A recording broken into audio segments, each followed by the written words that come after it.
November 22nd.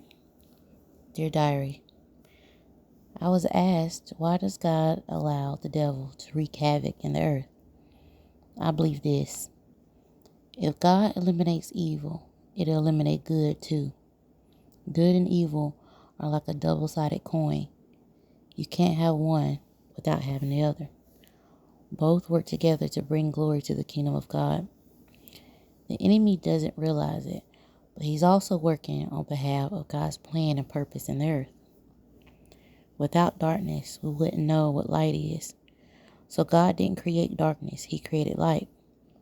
Darkness is the absence of light, just as dry is the absence of wet. Sadness is the absence of happiness. Bad is the absence of good. The devil is the absence of God. Nothing is one-dimensional, and one can't exist without the other.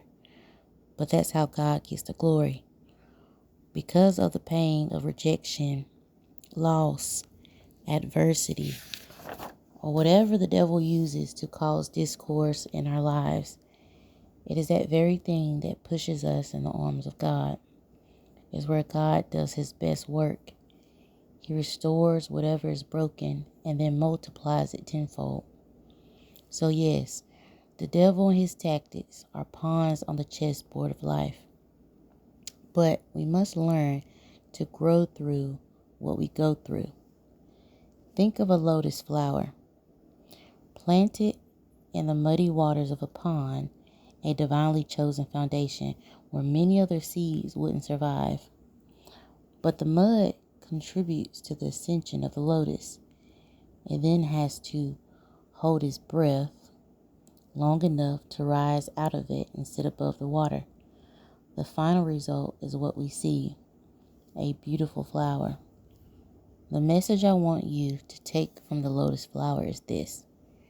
We have no control of the circumstances we are born into. That's the muddy part.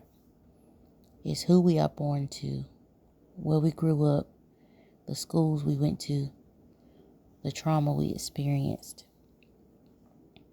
The flower bloom is what we see. It is the promise and purpose on full display. Not for ourselves, but is to inspire and convict people that see it. That they too were meant to bloom through what God has done through you.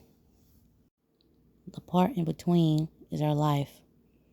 It's the waters we must endure and not die in. It's the person we become. It's the lessons we had to learn. It's the versions of ourselves we had to let go of, and even some people and places we outgrew. It's the beautiful memories with the people we love. It's the blows of life we took, but we still standing.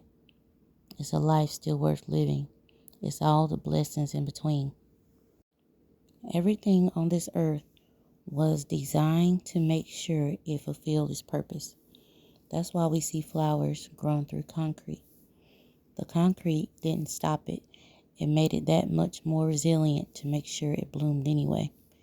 There's a lesson in this too. What God has for you, nothing will be able to stop it.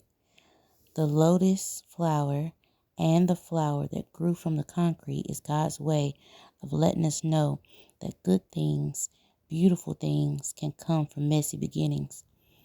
And what the world labeled impossible, God says that it is possible. What the world said was not smart enough, too dark, homeless, got a record, divorced, or whatever the world deemed as unworthy, God says you are worthy. You are not too damaged to be used by God. In fact, it's because of this is exactly why God chose you. God says, I can work with that.